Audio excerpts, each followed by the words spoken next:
Le reçu glissa de la table et tomba au sol, atterrissant face vers le haut sur les carreaux brillants. Une seule ligne dure et sèche était rayée sur la partie pourboire.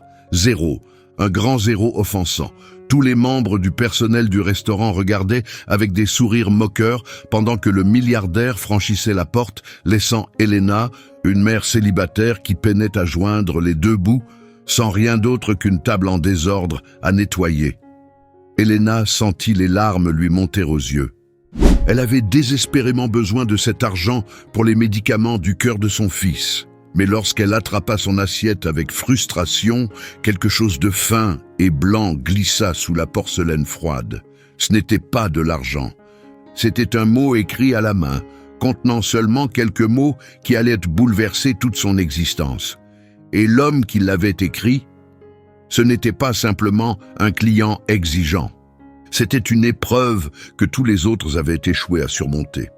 Le service du soir à la maison, l'un des restaurants français les plus prétentieux de tout Seattle, ressemblait plus à une zone de guerre qu'à un lieu de travail. Elena Ramirez essuya une goutte de sueur de son front avec le dos de sa main, prenant soin de ne pas abîmer le maquillage imposé par le restaurant. Ses pieds lui faisaient horriblement mal dans ses chaussures noires antidérapantes et bon marché, une douleur sourde remontant jusque dans ses mollets à chaque pas. Elle était debout et marchait depuis 9 heures sans interruption, et il lui restait encore 3 heures de service. « La table 4 attend son eau. Elena, dépêche-toi !» cria M. Gonzalez, le responsable de salle. Gonzalez était un homme petit, avec un complexe de Napoléon, et portait une eau de toilette bon marché qui sentait la vanille brûlée. Il méprisait Elena, surtout parce qu'elle ne pouvait pas faire semblant de rire à ses mauvaises blagues ou rester après la fermeture pour nettoyer gratuitement. Elle devait toujours courir, prendre le dernier bus pour aller chercher son fils chez la nourrice. « J'y vais, monsieur Gonzalez », répondit Elena, veillant à garder un ton calme et posé. Elle attrapa la carafe d'eau en argent, sentant la condensation fraîche apaiser la brûlure de sa paume. Pendant qu'elle versait de l'eau à un couple qui ne daigna même pas la regarder ni la remercier, Elena pensa à l'enveloppe froissée glissée dans la poche de son tablier. C'était un dernier avertissement de la pharmacie. Son petit garçon de 5 ans, Matteo, souffrait d'une grave malformation cardiaque. Le nouveau médicament, celui que les médecins assuraient être indispensable pour le stabiliser avant l'opération, n'était pas entièrement couvert par sa maigre assurance. Elle devait trouver 400 $ avant vendredi, et on était déjà mercredi. Pour l'instant, elle n'avait gagné que 40 $ de pourboire. « Allô, la terre appelle Elena !» Elle sursauta, tirée brusquement de ses pensées. Julia, une autre serveuse, était debout à côté du système de commande, en train de remettre du gloss. Julia était plus jeune, plus jolie et bien plus cruelle qu'Elena. Elle obtenait toujours d'excellents pourboires en flirtant sans honte avec les hommes d'affaires, tout en ignorant complètement les familles avec enfants. « Qu'est-ce que tu veux, Julia ?» demanda Elena en remplissant un panier de pain. « Tu vois la table VIP ?» dit Julia avec un sourire en coin, en désignant de la tête la table privée cachée derrière des rideaux de velours. Quelqu'un vient d'arriver. Gonzalez dit que c'est Marco Vega. Elena s'arrêta net. Tout le monde dans cette ville connaissait le nom de Marco Vega, un magnate de la technologie, un milliardaire qui avait bâti sa fortune colossale grâce à des rachats impitoyables d'entreprises logicielles. Il était célèbre pour 2 choses, son intelligence de génie et son absence totale de pitié. Les magazines à potins l'avaient surnommé le roi de glace de Seattle. « Pourquoi tu ne le sers pas toi-même » demanda Elena tout de suite méfiante. D'habitude, Julia se battait pour servir les clients fortunés. Un seul pourboire de milliardaire pouvait payer 1 mois de loyer. Julia éclata de rire, un son sec et moqueur. « Tu plaisantes ? Je l'ai servi le mois dernier lors de son gala de charité. Cet homme est infernal. Il a renvoyé un steak 3 fois, juste parce que les marques du grill n'étaient pas parfaitement alignées. Il ne laisse jamais de pourboire, Elena. Tout ce qu'il fait, c'est critiquer. Hors de question que je supporte ça ce soir. J'ai déjà cette table pleine d'avocats ivres là-bas. C'est de l'argent assuré. Tu peux avoir le roi de glace rien que pour toi. » Julia lui colla le menu dans les mains et s'éloigna avec arrogance. Elena regarda la table au fond de la salle. Elle n'avait absolument pas le choix. Si elle refusait une table, González la renverrait sur le champ. Et perdre ce travail était impensable, surtout avec Matteo, dont les difficultés respiratoires s'aggravaient chaque nuit. Elle prit une grande inspiration, lissa son tablier avec les mains et se dirigea vers la table. Marco Vega avait les yeux rivés sur son téléphone. La lumière bleutée de l'écran éclairait son visage. Il était séduisant, d'une manière dure et intimidante. Il portait un costume gris anthracite qui valait probablement plus que ce qu'Elena gagnait en une année entière de travail. Ses cheveux noirs étaient coiffés à la perfection, et lorsqu'il leva enfin les yeux vers elle, elle remarqua qu'ils étaient couleur acier froid. Ses yeux étaient glacials et calculateurs. « Bonsoir, monsieur », dit Elena avec son sourire le plus professionnel, même s'il sonnait faux. « Bienvenue à la maison. Je m'appelle Elena et je serai votre serveuse ce soir. Souhaitez-vous que je vous apporte de l'eau pétillante pour commencer ?» Il la coupa en plein milieu de sa phrase, sa voix grave et totalement dénuée de chaleur. « Température ambiante, sans glaçons, avec une tranche de citron, mais sans l'écorce. Je refuse que l'amertume de l'huile gâche mon eau. » Elena cligna des yeux, surprise par cette demande inhabituelle. « Bien sûr, monsieur. Eau pétillante à température ambiante, avec une tranche de citron sans écorce. » Et Elena. « Oui, monsieur. Faites vite. Une visioconférence commence dans 40 minutes. Et attendre est une chose que je ne supporte pas. »« Je reviens tout de suite, » répondit-elle. Elle se dirigea rapidement vers le bar. Ses mains tremblaient légèrement pendant qu'elle préparait le citron, retirant méticuleusement chaque millimètre de peau jaune jusqu'à ne laisser que la pulpe pâle. Quelle demande absurde! C'était le genre de test de pouvoir que les riches utilisaient pour voir à quelle vitesse les employés obéissaient. Et Elena obéissait. Elle le faisait pour Matteo. De retour à sa table, elle posa le verre sur un dessous de verre avec la fluidité née de longues années d'expérience. Marco Vega ne remercia pas. Il leva les verres, examina la tranche de citron sous la lumière tamisée, puis porta le tout à ses lèvres. Après une gorgée, il reposa le verre sur la table. « Ça ira. » Elena sentit une tension s'évacuer de son corps sans s'être rendu compte qu'elle l'avait accumulée. « Souhaitez-vous passer commande maintenant, monsieur Vega ?»« Oui, » répondit-il sans même ouvrir le menu. « Apportez-moi le coq au vin, mais dites à la cuisine de remplacer les oignons grelots par des échalotes. Les oignons grelots sont indignes de mon palais. Et la sauce doit cuire 5 minutes de plus.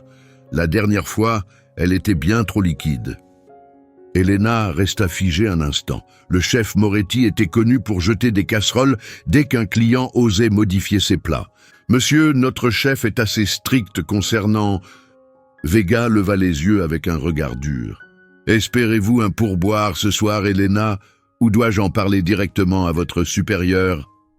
Ces mots flottèrent entre eux comme un nuage sombre. « Je transmettrai vos instructions exactes à la cuisine, monsieur, » dit-elle doucement. Elle se retourna et se dirigea vers l'arrière, le cœur battant. À travers la salle, elle sentit le regard de Julia, accompagné de son petit sourire narquois. Julia avait prévu exactement ce scénario. Elle avait volontairement jeté Elena dans ce piège. Dans la cuisine, le chaos régnait sous les nuages de vapeur et les cris constants. Au moment où Elena transmit les demandes spéciales au chef Moretti, son visage devint rouge cramoisi. « Des échalotes? Tu as dit des échalotes ?» hurla-t-il en agitant une grande cuillère. « Pour qui il se prend, ce client? Il entre dans ma cuisine et m'explique comment préparer mes plats ?»« Chef, ce client est Marco Vega, » supplia doucement Elena. « Je vous en prie, cet homme est extrêmement difficile. Si nous refusons, le plat revient aussitôt et González me sanctionne. » Le chef lâcha un flot de jurons en français tout en fracassant une poêle contre la plaque. « Très bien. Mais quand il se plaindra de la douceur des échalotes, ce sera son problème. » Pendant les 20 minutes suivantes, Elena resta près de la passe, rongée par la peur que le plat arrive en retard.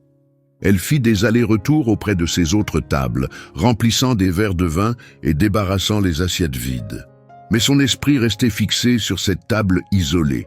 Elle observa Marco Vega consulter sa montre. Ses doigts tapaient un rythme nerveux sur la nappe. Tic, tic, tic. Enfin, le plat arriva. Son apparence était impeccable. Une sauce brillante et veloutée nappait une viande qui semblait fondante. Elena souleva l'assiette chaude avec une serviette pour se protéger. « Voici votre plat, monsieur Vega », annonça-t-elle en le posant devant lui. Coq au vin avec échalote et sauce réduite comme demandé. Ses yeux restèrent de fixés sur le plat. Il prit ses couverts. Elena se recula pour attendre son verdict. Il découpa un morceau, le mâcha lentement, puis l'avala. Il reposa sa fourchette. « Satisfaisant, déclara-t-il. « Puis-je vous apporter autre chose ?» demanda Elena. « En fait, oui, dit-il, croisant enfin son regard. Un peu de conversation. » Elena resta figée, stupéfaite. « Pardon ?»« Ma table est vide, » dit-il en désignant le siège face à lui. « Et franchement, vous avez l'air sur le point de vous effondrer. Asseyez-vous un instant. Je suis curieux de savoir pourquoi quelqu'un comme vous finit par servir des plats dans un endroit pareil. » C'était forcément un piège. Il fallait que ce soit un piège. Le règlement du restaurant interdisait formellement aux employés de fraterniser avec les clients. Si González la surprenait à discuter tranquillement, elle risquait une sanction immédiate. « Je trouve de l'épanouissement dans le travail de l'hôtellerie-restauration, monsieur, » répondit-elle faussement. « Me mentir ne sert à rien, » répliqua Vega avec une pointe de dureté dans la voix. « Je détecte la tromperie instantanément. Cet endroit vous rend malheureuse. Ce responsable vous rend malheureuse. J'ai vu le regard qu'il vous a lancé tout à l'heure. Même vos chaussures vous rendent malheureuse. Alors expliquez-moi, pourquoi rester? Pourquoi supporter ce traitement jour après jour ?» Elena balaya la salle du regard. González était toujours enfermé dans son bureau. Julia continuait à divertir les avocats. « Il y a un petit garçon à la maison, » confessa-t-elle d'une voix à peine audible. Les mots sortirent plus vite qu'elle ne pouvait les retenir. « Il vient d'avoir 5 ans. Je l'appelle Matteo. Il est malade, gravement malade. Mon assurance ne couvre pas son nouveau traitement. Et le coût de la vie dans cette ville a augmenté de 20%, rien que l'année dernière. J'ai accepté ce poste parce que les pourboires sont généralement bons ici. Chaque centime sert à le maintenir en vie. » Elle s'arrêta net, horrifiée. Elle en avait dit beaucoup trop. Les clients ne venaient pas ici pour écouter des histoires tristes. Ils venaient pour savourer leur repas en silence. Vega continua de la fixer. Aucune compassion sur son visage. Au contraire, son regard s'assombrit davantage. « En gros, vous êtes un cas social », lança-t-il d'une voix glaciale. Elena eut l'impression de recevoir une gifle en pleine figure. « Pardon ? Bien sûr, vous travaillez dur, » poursuivit Vega en levant son verre de vin. « Mais vous êtes en train de couler. Vous croyez sincèrement qu'en apportant des assiettes à des étrangers riches, vous allez sauver votre enfant. Vous comptez sur la pitié des autres. C'est un plan désastreux, Elena. Dans le monde des affaires, compter sur la chance, c'est une garantie d'échec. » Des larmes lui brûlaient les yeux. Une telle cruauté était inutile. Elle ne lui avait rien demandé. Elle enchaînait un double service avec une entorse à la cheville. « Je ne compte pas sur la chance, monsieur, » répondit Elena, la voix tremblante de colère retenue. « Je compte sur ces 2 mains, ici. Je cumule 2 emplois différents. Je dors 4 heures par nuit, pas plus. Je fais ce que j'ai à faire. Maintenant, veuillez m'excuser. D'autres clients ont besoin de moi. » Elle fit volte-face et partit avant qu'il ne voie la première larme couler. Elle se réfugia dans le poste de service et y resta cachée pendant une bonne minute, respirant lentement, luttant pour reprendre le contrôle. « Ne pleure pas, ne lui donne pas cette satisfaction. Contente-toi d'encaisser l'addition, prends le pourboire s'il y en a un, et rentre retrouver Matteo. » 10 minutes plus tard, elle revint sur le plancher. Marco Vega avait disparu. Sa table était vide. L'assiette avait été nettoyée jusqu'à la dernière miette. Elle se précipita pour vérifier. Le porte-addition en cuir reposait au centre de la table. Elle l'ouvrit, le cœur battant à tout rompre. Le total affichait 185,50 $. Ses yeux descendirent vers le reçu de carte bancaire. Sous-total, 185,50 $. Pourboire, 0. Total général, 185,50 $. Une épaisse ligne noire barrait la zone du pourboire. Elena resta figée. La pièce sembla vaciller autour d'elle. 0. Après l'histoire du citron, les échalotes, les remarques cruelles, les questions intrusives sur sa vie privée, il ne lui avait rien laissé. Aïe! La voix de Julia résonna derrière elle. Elena se retourna et vit sa collègue jeter un coup d'œil par-dessus son épaule avec un air amusé. « Qu'est-ce que je t'avais dit ?»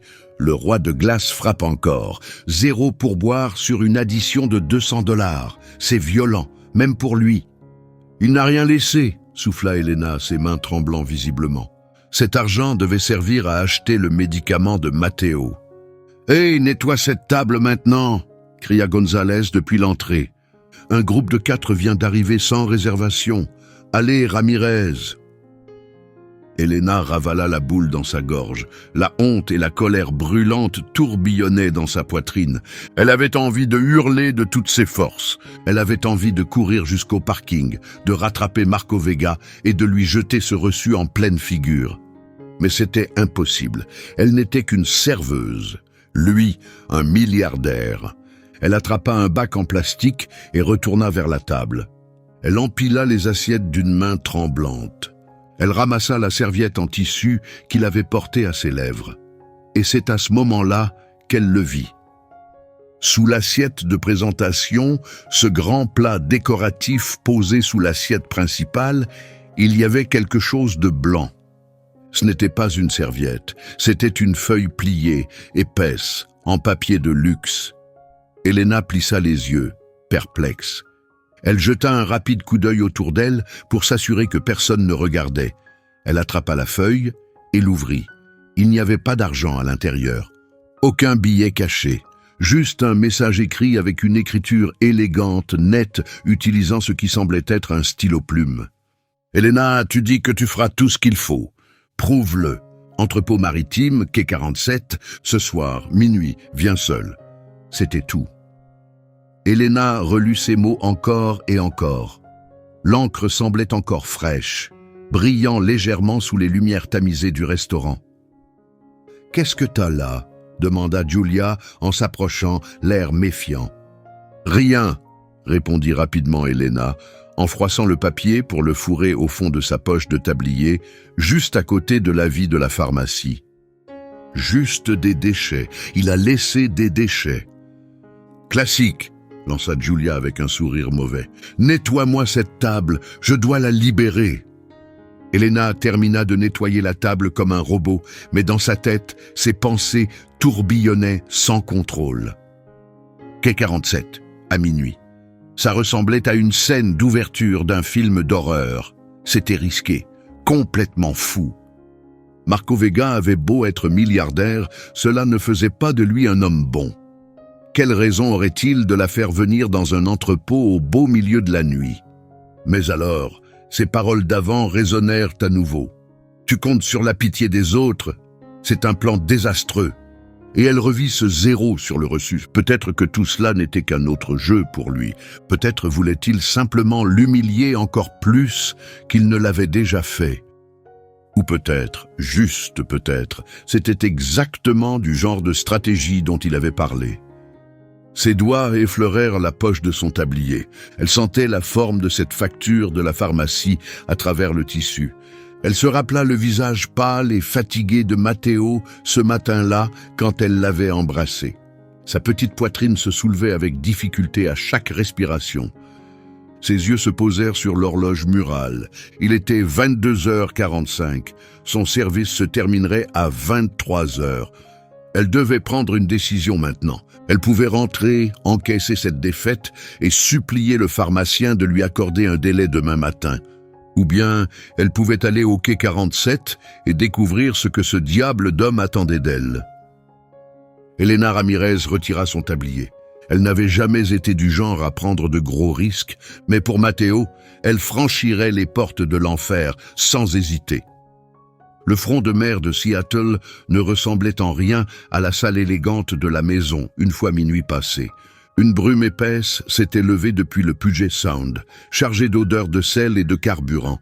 Elena resserra sa veste fine autour d'elle. Pour venir, elle avait dû prendre 2 bus, puis marcher 20 minutes à travers un quartier rempli d'entrepôts sombres, tous semblant abandonnés et menaçants. Le quai 47 était un immense bâtiment en tôle et béton gris. Un seul projecteur éclairait une porte latérale. Un SUV noir était garé juste à côté, vitres teintées, moteur allumé dans un silence inquiétant. Elena sortit son téléphone pour vérifier. Il était 23h58. « Je suis folle », murmura-t-elle. Ses pieds lui faisaient encore mal après toutes ces heures de travail, mais l'adrénaline la poussait à avancer. Elle revit le visage de Matteo, ces instants terrifiants où l'air refusait d'entrer dans ses poumons. Cette image mentale à elle seule lui donna la force de continuer à marcher. Elle s'approcha du SUV noir, la vitre descendit doucement. Un homme massif, au cou épais, et une oreillette la dévisagea. « Non, Elena Ramirez. » L'homme porta son poignet à sa bouche et parla à voix basse. « Elle est là. » Il inclina la tête vers la porte métallique. « Entre. Avance tout droit jusqu'aux lumières. » Elena déglutit avec difficulté. Elle poussa de tout son poids contre la lourde porte en acier. L'entrepôt à l'intérieur s'étendait comme une immense caverne. Des conteneurs empilés en 3 niveaux formaient de longues allées. L'air était glacé, l'enveloppant de toutes parts. Au centre de ce vaste espace, sous un amas de lampes industrielles, se trouvait une simple table pliante avec 2 chaises. Marco Vega occupait l'une d'elles. Sa veste de costume avait disparu. Ses manches étaient retroussées jusqu'aux coudes, révélant des avant-bras plus musclés qu'elle ne l'aurait imaginé. Il était absorbé par un document. Une paire de lunettes reposait sur son nez. Il ne leva pas les yeux lorsqu'elle s'approcha. « Tu es arrivé 2 minutes en avance », déclara-t-il. « Arriver à l'heure, c'est déjà être en retard », répondit Elena, reprenant une phrase que son père aimait répéter. Marco leva les yeux juste au-dessus de ses lunettes. Quelque chose changea dans son expression. Peut-être un éclat d'amusement, peut-être une étincelle de respect. « Asseyez-vous !» Elena s'installa sur la chaise. Le métal était glacé sous elle. « Pourquoi suis-je ici exactement, monsieur Vega ?» demanda-t-elle en essayant de garder une voix calme malgré le tremblement incontrôlable de ses mains. Cela a un rapport avec mon service de ce soir, parce que si votre but est de me faire renvoyer, un simple coup de fil au restaurant aurait suffi. Marco posa ses papiers sur le côté. Ton service ne signifie rien pour moi, Elena. Honnêtement, c'était tout juste passable. Le repas était acceptable, mais toi, tu as attiré mon attention. Attiré votre attention? Je t'ai mise à l'épreuve ce soir, expliqua Marco, en s'adossant à sa chaise.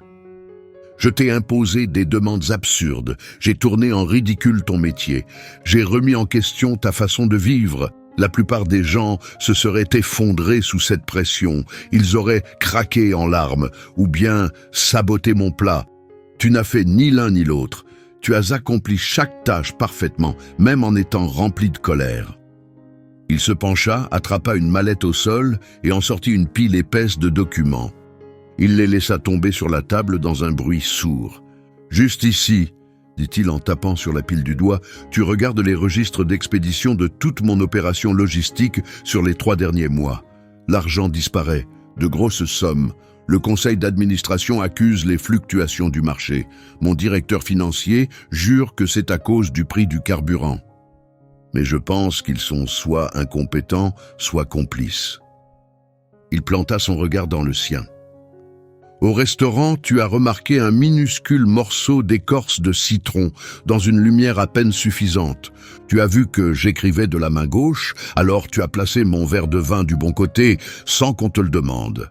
Tu as un talent pour repérer les détails minuscules, un talent que même mes cadres les plus diplômés n'ont pas. Eux passent leur temps à contempler la vue d'ensemble pendant que les fondations s'effondrent sous leurs pieds. Elena regarda la pile de papier. « Vous voulez que j'examine vos registres d'expédition ? Je veux que tu trouves le problème, déclara Marco fermement. Tu as 60 minutes à partir de maintenant. Si tu échoues, je te paie un taxi pour rentrer et tu ne me reverras plus jamais. Mais si tu découvres où part l'argent, je signe ce soir un chèque couvrant l'intégralité de l'opération de ton fils. » Elena sentit tout l'air quitter ses poumons. « Comment savez-vous pour son opération ? » « Je sais tout, Elena. Dès que tu as quitté ma table, j'ai lancé une enquête complète sur toi. Elena Ramirez, 26 ans. Mari décédé. Un enfant nommé Matteo, 5 ans. Diagnostic, syndrome du cœur gauche, hypoplasique. Intervention nécessaire, opération de Fontan. Coût estimé, après assurance et franchise, environ 150 000 $. Il sortit un chéquier de sa veste et dévissa le capuchon d'un stylo plume. « 60 minutes !» répéta-t-il. « Ton temps commence maintenant. » Elena ne perdit pas une seconde en question. Elle ne demanda pas comment il avait obtenu toutes ces informations. Elle attrapa simplement la pile de papier. Les pages étaient remplies de chiffres. Des dates partout, des codes d'identification de conteneurs, des poids, des descriptions de marchandises, des destinations finales. N'importe qui d'autre n'y aurait vu qu'un chaos illisible. Mais Elena avait passé 5 longues années à mémoriser des commandes compliquées, à diviser des additions en 10 pour des clients ivres et à étirer son budget familial jusqu'au dernier centime. Son cerveau était formé pour reconnaître les motifs. L'entrepôt était silencieux comme une cathédrale. Rien d'autre que le bourdonnement lointain des lumières suspendues et le grattement léger du stylo de Marco sur ses propres documents. Le regard d'Elena balayait page après page. Conteneur numéro 405. Marchandises, électronique, poids au départ, 4500 livres. Destination, Hong Kong. Page suivante. Conteneur 405 à nouveau. Arrivée confirmée à Hong Kong. Poids enregistré à l'arrivée, 4200 livres. « Il y a une différence de poids, » murmura-t-elle. « Ça arrive tout le temps dans le transport, » répondit Marco sans lever la tête. L'humidité s'évapore, les emballages se tassent pendant le trajet. Continue. Elena ignora son ton désinvolte. Elle tourna les pages plus vite. Le même schéma réapparaissait. Conteneur 612. Marchandises. Tissu de luxe. Poids au départ. 2000 livres. Poids à l'arrivée, 1850 livres. À chaque fois, cela concernait des cargaisons de valeur. Et à chaque fois, la perte se situait entre 5 et 7%. Juste assez pour qu'on puisse accuser l'usure normale, mais bien trop régulier pour être une coïncidence. Elle examina les dates de plus près. Chaque conteneur présentant un manque avait été approuvé par le même superviseur de chargement au port d'origine. La signature n'était qu'une lettre anguleuse et tranchante qui ressemblait à un « M, monsieur ». « Qui est M ?» demanda soudain Elena. Marco s'arrêta d'écrire au milieu d'une phrase. « M. »« Regarde bien ces dates, » dit Elena, sa voix gagnant en assurance à chaque mot. Elle fit pivoter les documents vers lui et pointa du doigt. « 4 octobre. Manque de poids, autorisé par monsieur 12 octobre. Encore un manque, aussi signé par monsieur 1er novembre. Même histoire. Manque, signé par monsieur. » Son doigt glissa vers d'autres entrées. « Mais maintenant, regarde les expéditions entre ces dates. 8 octobre, signé par quelqu'un nommé GR, aucun manque. Le poids correspond exactement, à la livre près. » Elle repéra une calculatrice posée sur la table. Elle ne l'avait même pas remarqué avant. Ses doigts tapèrent rapidement les touches. La perte moyenne sur chaque envoi signé par M est exactement de 6,2%. Ce genre de régularité n'est jamais un hasard. Quelqu'un vole dans les conteneurs de valeur avant qu'ils ne soient scellés. Ensuite, on modifie les relevés de poids d'origine pour faire croire qu'ils étaient plus légers dès le départ. Mais voici ce qu'ils ont oublié. Elle tapa une colonne située à droite de la page.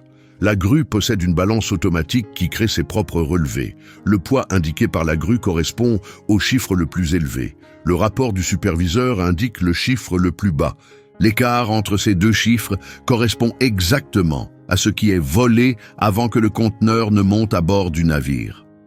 Marco baissa les yeux sur les papiers devant lui. Son doigt suivit lentement la ligne qu'elle avait indiquée. Il compara la mesure de la grue au registre du superviseur. Son regard se rétrécit peu à peu jusqu'à devenir deux fentes dangereuses. « Luca », souffla-t-il. « Luca Herrera, mon propre beau-frère. » Le silence qui envahit l'entrepôt était assez lourd pour les écraser tous les deux. Elena venait de désigner quelqu'un de la famille du milliardaire. Elle retira sa main de la table, soudain envahie par la peur. « Je peux complètement me tromper », dit-elle rapidement, les mots trébuchant les uns sur les autres. « Je ne suis qu'une simple serveuse, après tout. Je ne comprends rien au monde du transport maritime. » Marco se leva de sa chaise. Il fit lentement le tour de la table vers elle. Son ombre s'étira sur le sol en béton froid. Elena se prépara à des cris. Elle s'attendait à ce qu'il la traite de folle. Mais au lieu de cela, il attrapa simplement son chéquier. Son stylo bougea par traits rapides et secs. Il arracha le chèque d'un seul geste et le lui tendit. Elena le prit avec des doigts tremblants. Le papier tremblait si fort qu'il produisait un bruit sec. La ligne disait « À l'ordre de Elena Ramirez ». Le montant inscrit était de 200 000 $. Un souffle s'échappa de sa gorge. « Monsieur Vega, c'est trop. Je ne peux pas accepter. Tu viens de sauver 3 millions de dollars qui quittaient mon entreprise chaque année, » dit Marco d'un ton parfaitement neutre. « Lucas me vole depuis 6 mois. Mes auditeurs professionnels ne l'ont pas vu car ils ne cherchaient que des erreurs dans les transactions financières. Ils n'ont jamais pensé à vérifier les relevés de poids. Tu l'as compris en 20 minutes. » Il s'appuya contre le bord de la table, les bras croisés. « J'ai une proposition pour toi, Elena. » Elena leva les yeux du chèque. Des larmes coulaient librement sur ses joues. « Tu m'as déjà donné plus qu'assez. Cet argent va sauver la vie de Matteo. »« Cet argent règle ta situation aujourd'hui, » répondit Marco. « Mais après, aujourd'hui, qu'en est-il de sa convalescence, de son éducation plus tard, de la possibilité de construire un avenir pour toi ? Ton plan, c'est de retourner ramper à la maison et passer tes soirées à servir de la soupe raffinée à des riches ingrats pour un salaire misérable ? » « Je fais ce qu'il faut, » répondit-elle doucement. « Arrête de faire ce qu'il faut, » dit Marco avec une soudaine intensité dans la voix. « Commence à faire ce pour quoi tu es faite. J'ai besoin d'une personne exactement comme toi à mes côtés, quelqu'un qui ne fait pas partie de mon cercle, quelqu'un dont la vision n'est pas troublée par la cupidité ou une loyauté mal placée envers mes proches. Des requins m'entourent de tous côtés, Elena. Ce qu'il me faut, c'est quelqu'un pour nettoyer les dégâts qu'ils laissent derrière eux. Une repéreuse, une découvreuse de vérité. Je veux t'embaucher. Sur le papier, ton titre sera assistante de direction. En réalité, tu deviendras mes yeux et mes oreilles. Tu assisteras aux réunions d'affaires, dîners de charité, événements mondains. Ton travail sera d'observer tout, d'écouter chaque conversation. Puis, tu reviendras me faire un rapport sur tous les détails que j'aurai négligés. Tu traqueras les écorces de citron cachées dans mon entreprise. « Mais je n'ai aucune connaissance en gestion d'entreprise, » protesta Elena. « Les compétences en affaires peuvent s'enseigner, » répondit Marco. « Les instincts naturels, non. » Il tendit la main vers elle, paume ouverte. « Ton salaire sera de 250 000 $ par an. Avec un ensemble complet d'avantages. Couverture médicale privée de haut niveau pour ton fils. Tu vivras aussi dans l'aile des invités de mon domaine pour rester disponible dès que j'aurai besoin de toi. En échange, tu démissionnes du restaurant avec effet immédiat et tu signes un contrat légal stipulant que si tu révèles un seul détail de mes affaires privées à qui que ce soit, je veillerai personnellement à ta destruction. » Elena fixa sa main tendue. C'était une grande main, rude, couverte de cales, absolument stable. Puis, Elle regarda le chèque qu'elle tenait toujours dans son autre main. Son esprit s'égara vers Julia qui riait derrière son dos. Elle revit Gonzalez lui hurler des ordres. Elle se rappela tous ses trajets glacials en bus, tard dans la nuit. Elle tendit la main et la plaça dans la sienne. Sa poigne se referma sur la sienne comme un étau de fer. « J'accepte », murmura-t-elle. « Bien », dit Marco, et pour la toute première fois, un léger sourire apparut au coin de sa bouche. « Bienvenue dans l'Empire Vega, Elena. Fais de ton mieux pour ne pas te faire avaler tout entière. » Le passage de son petit appartement d'une chambre en banlieue au domaine Vega ressemblait à un saut d'une vieille photo en noir et blanc vers un monde éclatant de couleurs. 2 jours seulement après cette rencontre dans l'entrepôt, un camion de déménagement s'arrêta devant l'immeuble d'Elena. Des déménageurs professionnels emballèrent toutes ses affaires en moins de 60 minutes. Un transport médical privé, entièrement financé par Vega Industries, conduisit Matteo au meilleur centre cardiaque pédiatrique de l'État. Son opération fut officiellement programmée pour la semaine suivante. Elena se retrouva debout dans le hall d'entrée du manoir Vega. L'endroit était une immense forteresse moderne, faite de panneaux de verre et de pierres claires, perchée sur une falaise avec vue sur l'océan.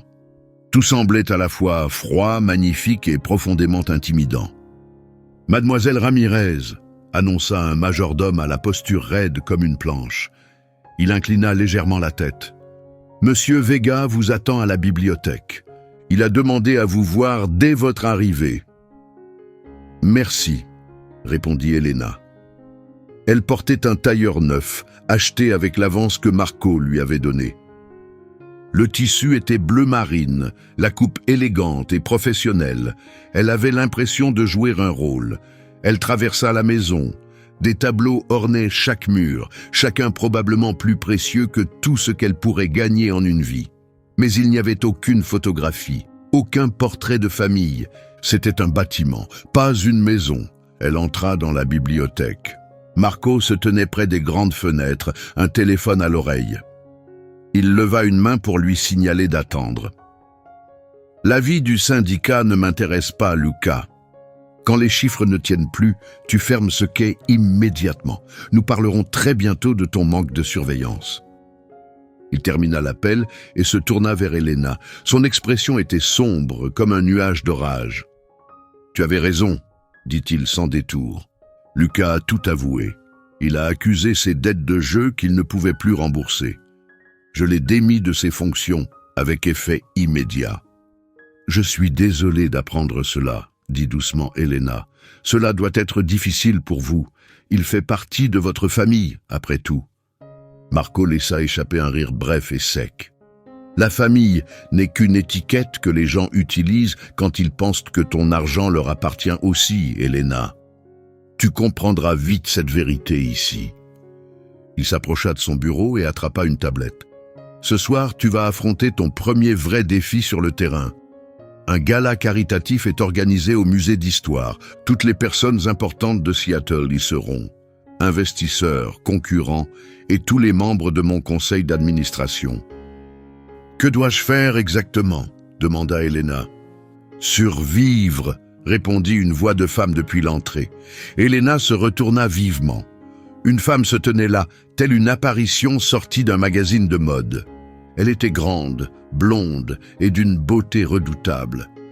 Sa robe rouge épousait chaque courbe de son corps comme une seconde peau. Ses yeux verts étaient perçants, sans la moindre trace de chaleur. « Bonjour, ma chérie », dit la femme en passant devant Elena comme si elle n'était qu'un meuble de plus et posa ses lèvres sur la joue de Marco. Marco ne rendit pas le baiser. Son corps se tendit légèrement. « Elena, permets-moi de te présenter Valentina Cruz. C'est ma fiancée. » Elena sentit son estomac se dérober. « Fiancée !» Il n'avait jamais mentionné qu'il était fiancé. « Et tu dois être la nouvelle petite assistante, » dit Valentina, tournant enfin son regard vers Elena. Du pur dégoût remplissait ses yeux. Elle examina Elena lentement de la tête aux pieds, laissant son regard s'attarder sur le tailleur acheté en grande surface. « Charmant. Elena est ma nouvelle assistante de direction, » déclara Marco d'un ton ferme. Elle nous accompagnera à l'événement ce soir. » Valentina éclata de rire. « Oh Marco, tu ne peux pas être sérieux. Regarde cette femme, on dirait une institutrice de primaire. Les gens à ce gala vont la déchiqueter avant même l'entrée. Pourquoi ne pas me laisser faire appel à une vraie professionnelle à la place ? Je connais une charmante jeune femme d'une agence qui parle couramment le mandarin et qui connaît réellement les règles d'un dîner formel. » La chaleur monta au visage d'Elena. L'ancienne version d'elle-même aurait baissé les yeux. La version serveuse aurait balbutié une excuse, mais elle n'était plus serveuse. Elle était celle qui avait démasqué Luca Herrera, volant 3 millions de dollars. « Je connais parfaitement les règles de table, mademoiselle Cruz, » répondit Elena, sa voix calme et stable.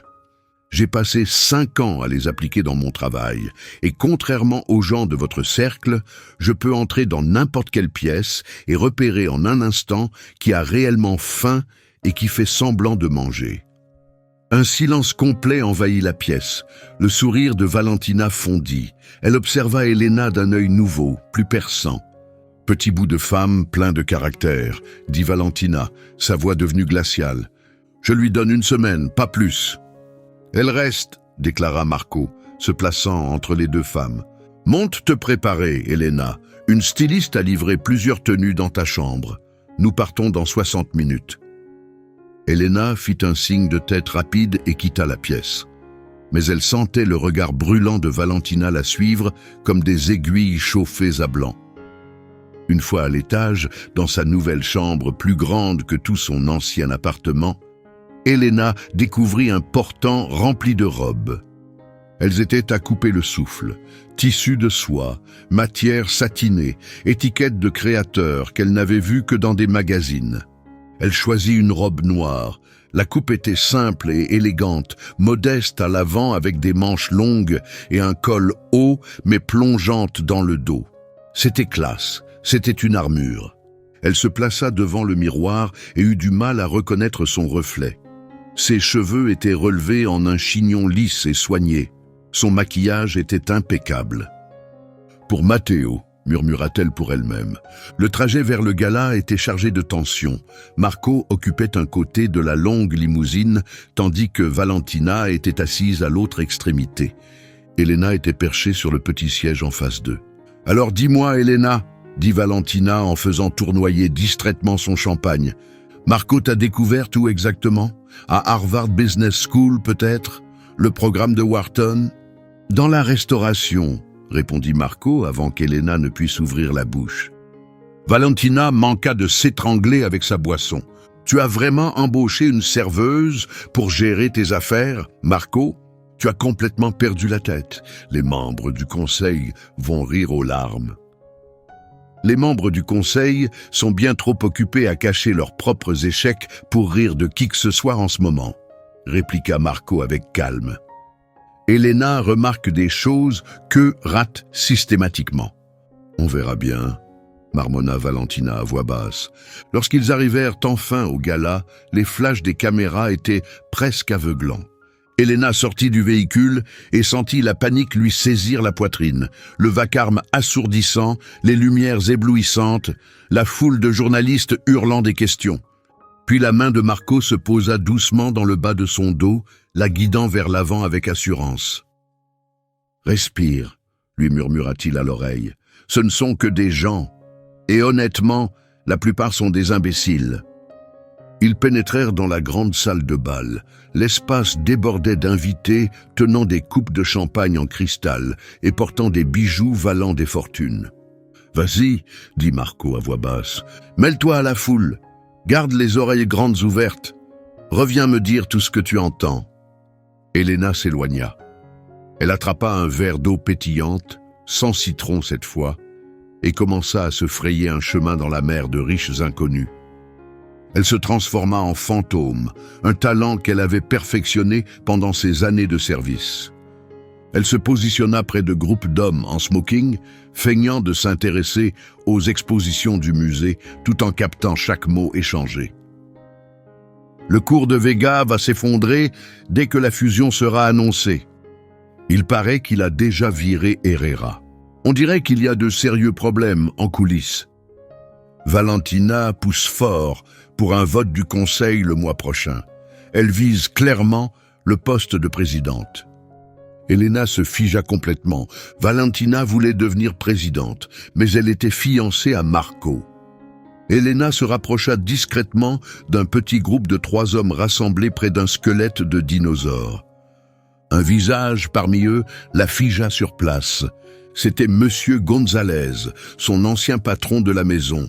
Il se tenait là, un plateau de boissons à la main, travaillant à l'événement en tant que serveur. Elle se retourna brusquement, priant pour qu'il ne la voie pas. Mais dans sa précipitation, elle fonça droit dans un homme grand et corpulent, dont le visage vira au rouge vif. « Regardez où vous allez, aboya-t-il. « Je vous prie de m'excuser, répondit rapidement Elena. L'homme plissa les yeux en fixant son visage. « Attendez une seconde, je vous connais. » Le cœur d'Elena cessa de battre. C'était l'un des clients réguliers du restaurant. Monsieur Delgado, un magnate de l'immobilier célèbre pour poser les mains sur les serveuses dès qu'il en avait envie. « Vous êtes la fille de la maison, » annonça Delgado d'une voix tonitruante. « Celle qui pleurait toujours pour son enfant malade.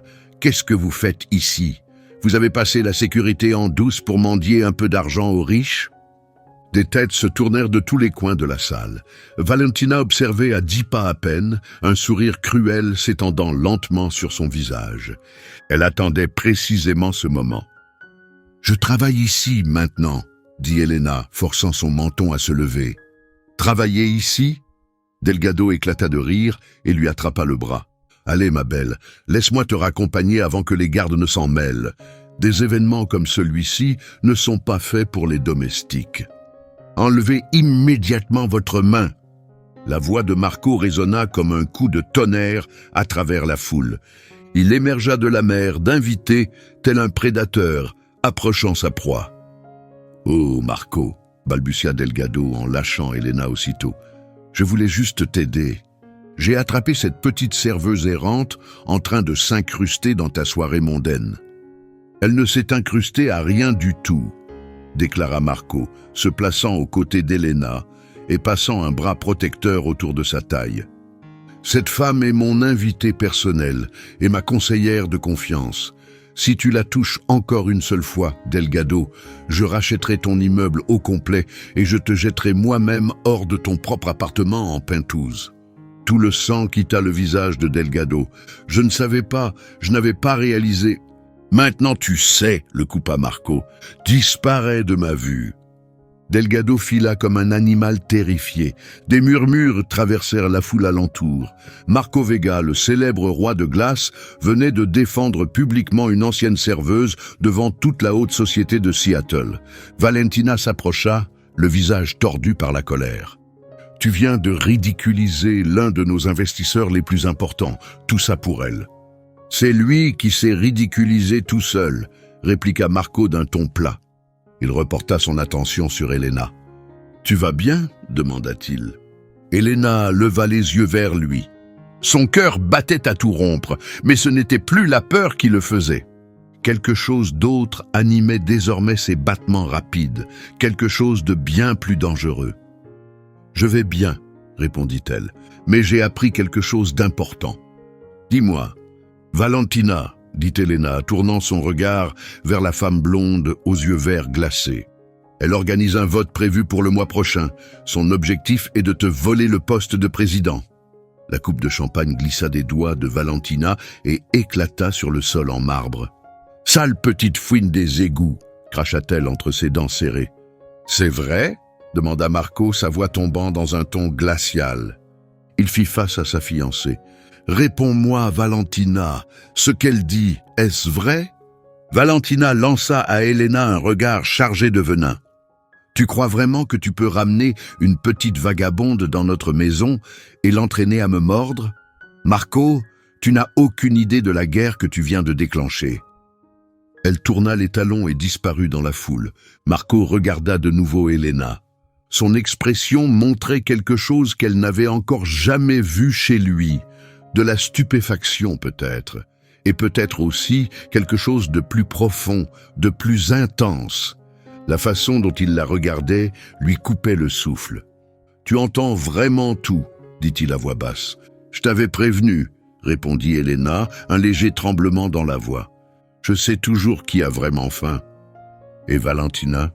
Elle meurt littéralement de faim, dit Elena d'un ton ferme. Elle veut tout ce que tu as construit, Marco. Et elle compte utiliser ton beau-frère Luca pour t'en dépouiller. Le regard de Marco balaya la foule étincelante qui les entourait. Alors il semble que nous ayons une guerre à mener, Elena. Il tendit la main et saisit la sienne, pas comme un patron tient la main d'une employée, mais comme un partenaire prend celle de son égal. Es-tu prête pour ce qui t'attend ensuite? Elena pensa à Matteo, reposant en sécurité dans cette chambre d'hôpital privé. Elle pensa à ce reçu avec le pourboire rayé, $0. Elle pensa à toute la vie qu'elle avait laissée derrière elle. Elle resserra sa prise autour de sa main. « Je suis prête. » Pendant les 3 semaines suivantes, Elena eut l'impression de vivre dans un rêve magnifique. L'opération de Matteo s'était déroulée parfaitement, sans la moindre complication. Pour la première fois de sa jeune vie, ses petites joues étaient d'un rose éclatant de santé. Elena s'épanouissait chez Vega Industries. Elle avait largement dépassé le simple rôle d'assistante. Elle devenait rapidement la partenaire de confiance de Marco. Elle s'asseyait à ses côtés pendant des négociations à enjeux élevés, repérant les cadres menteurs en observant leurs tics nerveux et doigts agités. Elle avait entièrement réorganisé le système de classement de l'entreprise, découvrant des pratiques coûteuses qui faisaient perdre des milliers de dollars chaque jour. Elle avait aussi passé des heures à examiner les opérations sur les quais, apprenant chaque détail du fonctionnement des entrepôts. Un après-midi, elle avait remarqué des incohérences dans les relevés de GR, des conteneurs supplémentaires qui ne figuraient pas sur les manifestes officiels. Quand elle en parla à Marco, il se contenta de sourire. « GR est un des bons éléments », lui expliqua Marco. Il note ses conteneurs hors registre pour protéger son équipe des pénalités de quota. Les ouvriers syndiqués perdraient leur emploi autrement. Je fais semblant de ne rien voir, car une telle loyauté est rare. Elena avait classé cette information sans jamais imaginer qu'elle en aurait besoin. Et même si aucun mot n'avait été prononcé, Elena et Marco se rapprochaient de plus en plus. Les soirées de travail tardives se transformaient peu à peu en repas à emporter partagés, en discussions fluides sur les livres préférés, en réflexions profondes sur la vie et en histoires sur Matteo. Elena commençait à voir la vraie personne cachée derrière le masque du milliardaire, un homme solitaire au mur émotionnel très haut, désespérément en quête d'une véritable connexion humaine. Mais dans l'ombre, Valentina Cruz attendait patiemment son moment pour frapper. C'était un mardi matin, le jour même où le Conseil devait voter sur la fusion avec Nexus Corp. Cet accord représentait tout ce pour quoi Marco avait travaillé, l'aboutissement qui cimenterait son héritage. Si la fusion échouait, les actions chuteraient immédiatement, donnant aux membres du Conseil toute la justification nécessaire pour le démettre de son poste de PDG et ouvrir la voie à un nouveau président. Elena entra dans le bureau de Marco ce matin-là, portant son café exactement comme il l'aimait, noir avec 2 cuillères de sucre, sans crème. Elle avait découvert qu'il adorait secrètement les choses sucrées. 2 agents de sécurité en uniforme se tenaient près de son bureau. Valentina était également présente, une tablette à la main, arborant une expression faussement préoccupée sur son visage impeccable. Marco faisait face à la fenêtre, tournant le dos à toute la pièce. L'atmosphère était si glaciale que respirer en devenait douloureux. « Monsieur Vega », dit Elena prudemment, sentant son estomac se tordre. « Quelque chose ne va pas ?» Marco se retourna lentement pour lui faire face.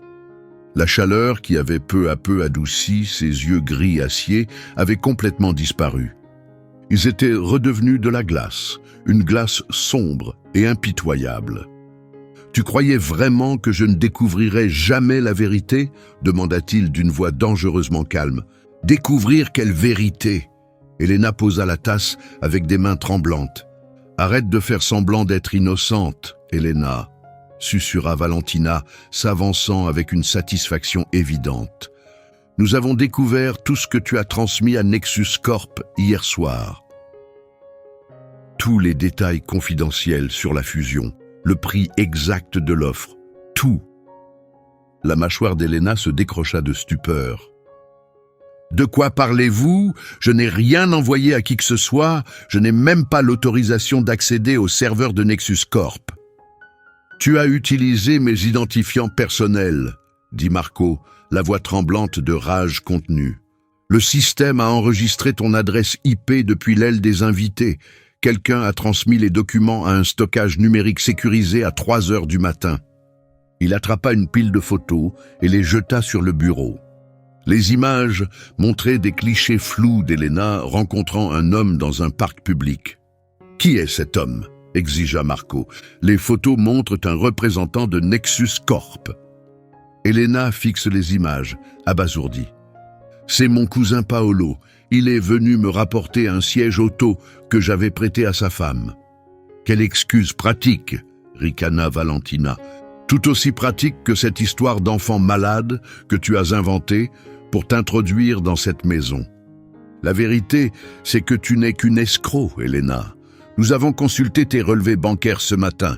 Quelqu'un a viré 50 000 $ sur ton compte depuis une société écran offshore il y a quelques heures à peine. »« Non !» cria Elena, les larmes coulant à flots. « Rien de tout cela n'est réel. Tu dois me croire. Marco, Valentina a tout fabriqué.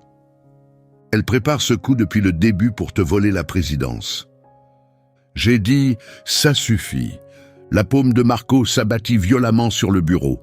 L'impact résonna dans la pièce comme un coup de feu. Il fixa Elena et la douleur dans ses yeux était déchirante. « Je t'avais fait confiance. Je t'ai accueilli dans ma maison. Je t'ai donné accès à mon empire. Je t'ai permis de... » Les mots moururent dans sa gorge alors qu'il déglutissait avec difficulté. Je m'étais convaincu que tu étais différente. Je croyais que tu étais peut-être la seule âme honnête dans cette ville remplie de menteurs.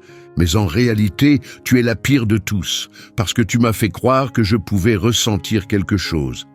Marco, je t'en supplie, implora Elena, tendant la main vers lui. Ne t'approche pas de moi. Il recula brusquement, comme si son contact allait le brûler.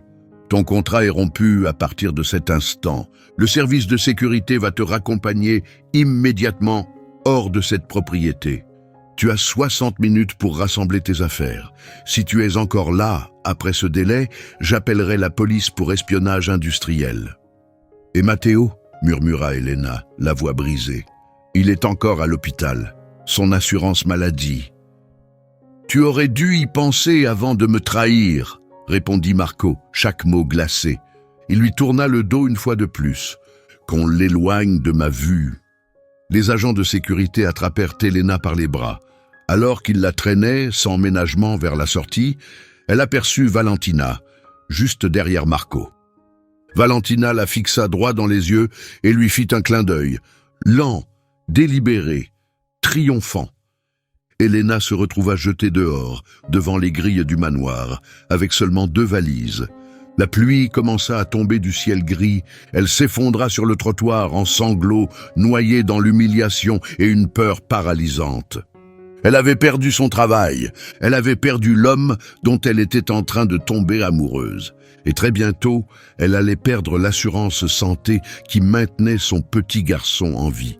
Elle avait déjà touché le fond autrefois, mais cette fois, c'était comme si elle était tombée du dernier étage d'un gratte-ciel. Elena passa la nuit dans un vieux motel près de l'hôpital, où Matteo était encore en convalescence. Elle n'arrivait pas à dormir, peu importe combien elle essayait. Chaque fois qu'elle fermait les yeux, elle revoyait le visage de Marco, dévasté par la trahison. Les 50 000 $ apparus dans son compte, son adresse IP liée au crime. Elle savait avec une certitude absolue qu'elle n'avait rien fait de mal. Ce qui ne pouvait signifier qu'une chose, Valentina avait tout manipulé.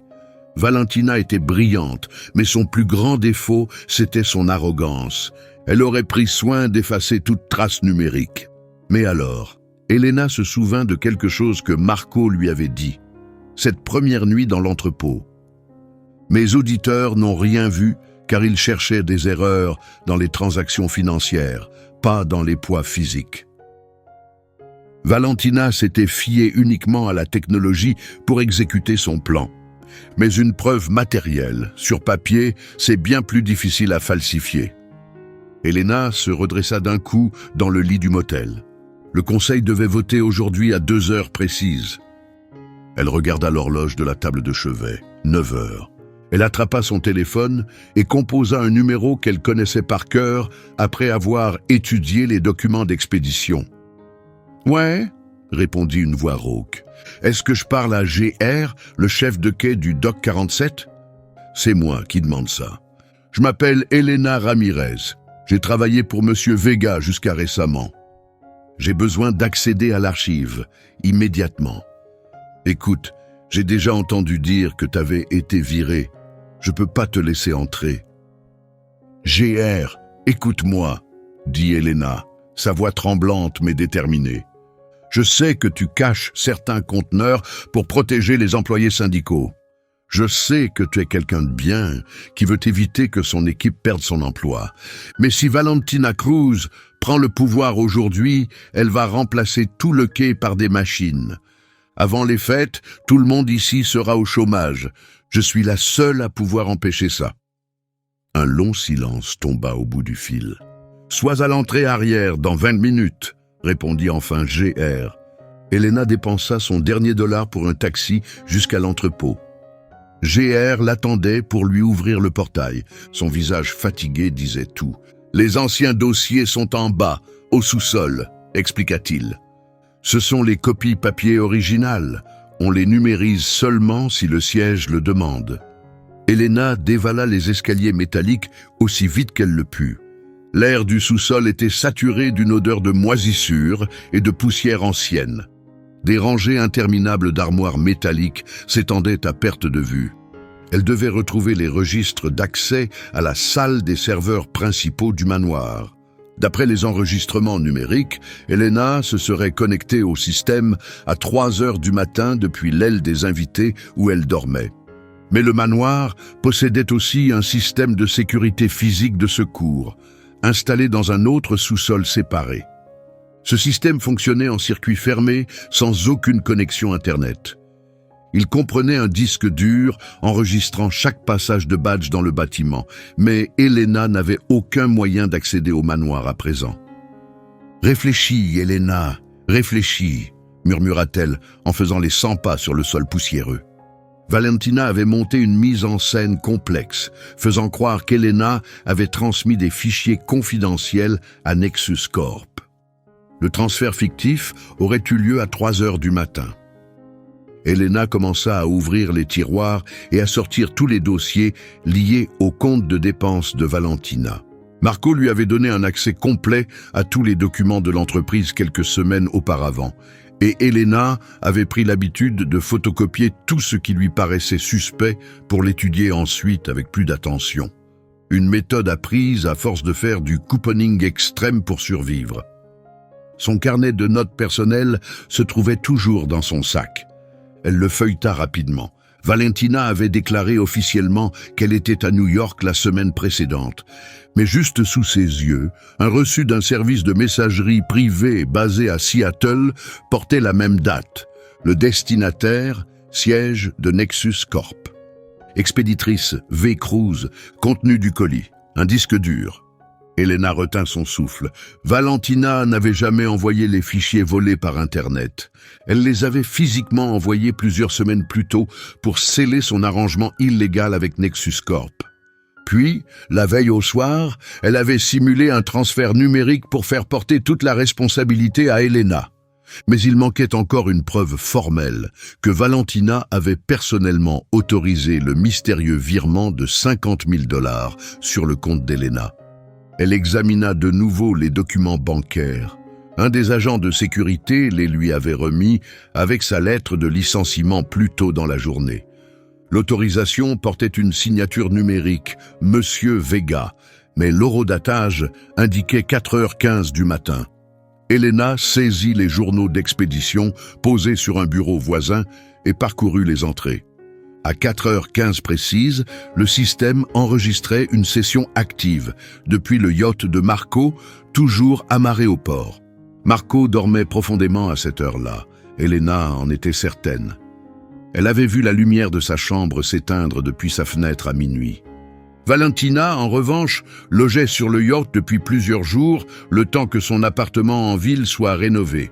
Elena rassembla tous les documents dans ses bras. Elle détenait maintenant la preuve que Valentina avait envoyé des données confidentielles à Nexus Corp. Et elle possédait la preuve que l'autorisation bancaire venait du yacht. Ces éléments pouvaient être jugés circonstanciels devant un tribunal, mais ils suffisaient largement à semer un sérieux doute. Elle regarda sa montre. Il était 1h15. Le vote du conseil allait commencer dans exactement 45 minutes. « GR, j'ai besoin d'un transport immédiatement !» cria Elena en remontant les escaliers en courant. « Tu dois aller où ?»« Vega Tower, et conduis aussi vite que possible. » La salle de conférence du conseil exécutif de Vega Industries était perchée dans une pièce vitrée surplombant la ville. 12 hommes et femmes puissants, en costume, étaient assis autour d'une immense table en acajou. Marco occupait la place au bout de la table, le visage marqué par une semaine sans sommeil. Son teint était devenu grisâtre. Valentina était assise à sa droite, rayonnante, dans un tailleur blanc parfaitement ajusté. La faille de sécurité causée par l'ancienne assistante de Monsieur Vega a complètement fait échouer la fusion avec Nexus Corp, déclara-t-elle d'un ton assuré. Nexus s'est retiré du projet, ne faisant plus confiance à la sécurité de nos informations internes. Notre cours en bourse a chuté de 12% ce matin.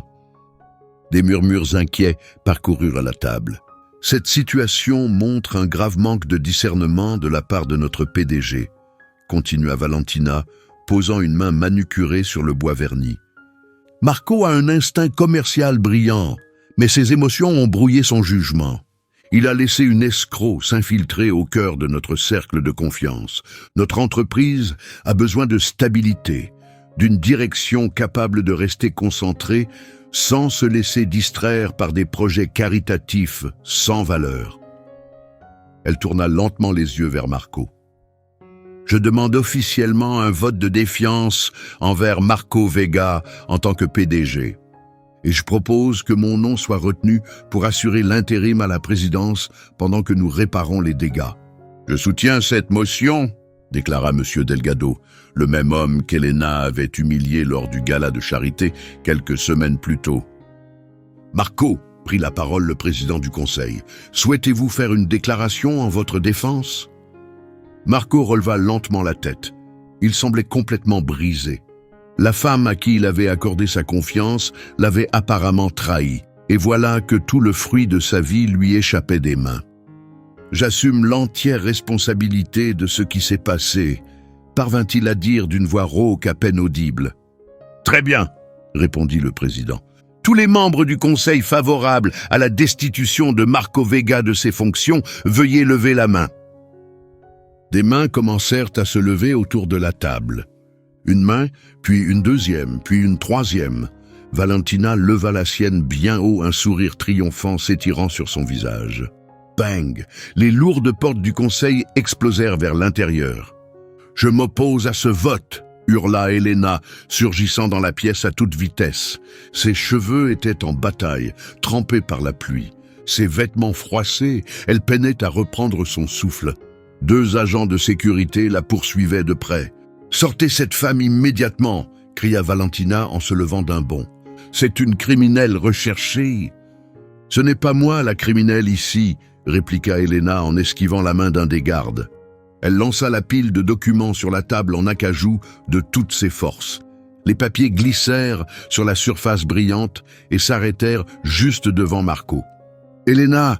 dit Marco en se levant, l'air profondément troublé. « Que crois-tu faire ici ?»« Regarde ces documents, Marco !» supplia Elena, ignorant la poigne du garde sur son bras. Ce reçu de messagerie prouve que Valentina a personnellement envoyé un disque dur à Nexus Corp il y a 2 semaines. Elle n'a jamais utilisé le réseau informatique comme elle l'a prétendu. Elle a tout transmis via un service de livraison physique, justement pour que l'informatique ne puisse rien détecter. Les yeux de Marco tombèrent sur les papiers. Il repéra immédiatement le reçu. Expéditrice V. Cruz. Et regarde les documents du virement bancaire, cria Elena, alors que le garde la tirait vers la sortie. Les 50 000 $ déposés sur mon compte ont été autorisés à 4h15 ce matin. Vérifie les données de localisation IP. L'autorisation vient du Horizon. Ton yacht, réfléchis Marco. Qui dort sur ce yacht depuis plusieurs jours? Toi, tu étais dans le manoir toute la nuit. Moi, j'étais dans l'aile des invités. Marco se figea complètement. La vérité le frappa de plein fouet. Il baissa les yeux vers les documents, il examina l'horodatage avec attention. « Arrêtez tout !» ordonna-t-il aux agents de sécurité.